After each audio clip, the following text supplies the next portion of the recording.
Good morning, anak ko. My princess. Good morning. Good morning, anak. Ayan. Pinapalitan ko ng ilaw dito. Kasi yung ilaw na naka-flat na ganon sa mismong kisame, napunde. Kapag gaganon, tatawag pa ako ng electrician. Pagka ganyan, bumbilya, ikot lang ganyan. Kaya pinapalitan ko siya. Sakto napundi nga po. Kaya ganyan. Papipinturahan ko muna yan. Or kaya, ako na mismo magpipintura po dyan. Puputian lang naman siya para walang shadow. Yan. Good morning, anak. Hindi ko to pinawawalan sa pool. 1 year and 4 months na siyang wala. Never po na madilim dito. Lagi ko ina-alternate yung mga ilaw.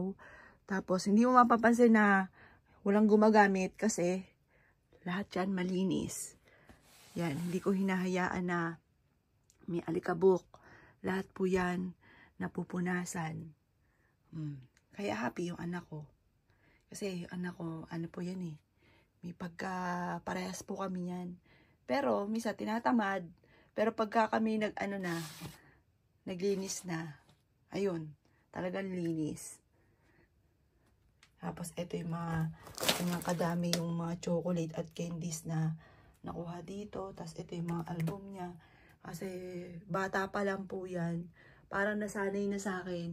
Kagaya po nito, nasanay na sa akin. Kikay na kikay talaga yan sa akin, prinsesa ko. Maliit pa lang po siya.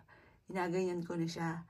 Kaya lumaki po siya na kikay siya. Sabi ng classmate niya, parang wala siyang mga ganito daw po nung maliliit siya. Wala siyang mga ganyan mga picture. Sabi ko, kasi syempre prinsesa ko, di ba? 9 years po yung pagitan ni Jovelyn at saka ni Justin. Malayo po yung diferensya ng edad. Kaya, kumbaga, matagal ko talaga siya naging prinsesa. Bawat kibot. Lagi ko nga po, meron pa nga dito, hindi ko na napadevelop. Pero nandito siya. Pero hindi ko pa siya nadidikit dito. Napadevelop ko yung iba hindi. Yung kung ano mga inaayos ko sa aking anak. Kaya, yun, lumaki siya. Talagang kikay na kikay. Yan, talagang, ano talaga siya. Prinsesa namin.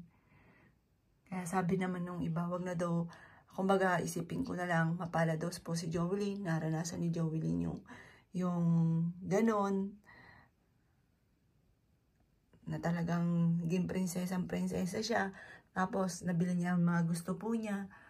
Yan, akala ko dito magiging singer yung anak ko, kasi parehas kami mahilig kumanta. Ayan po yun, oto nyo, may pabirit pa. Ang kinakata niya dyan, bituing walang ningning. Ayan. Tapos, eto, kala nyo siyang gaganda siya ng ganyang kaganda.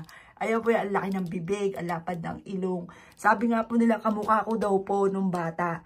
Kasi, si Joel, nung kabataan, ang pogi po talaga ni Joel. Tapos, siyempre, pangit yung anak ko nung pinanganak. Maliit pa lang siya, pangit siya. Kamukha ko daw po, mga boss. Oh, nung lumaki, ang gandang babae. Yan talaga ang kamukha ko, mga bossing. Parehas kaming mapanga. Kasi naka-side view siya dyan. Ayan, naka-side view.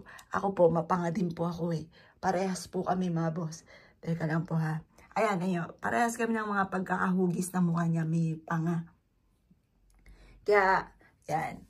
Ayan, tingnan niyo po. Parehas kami ng hugis ng mukha.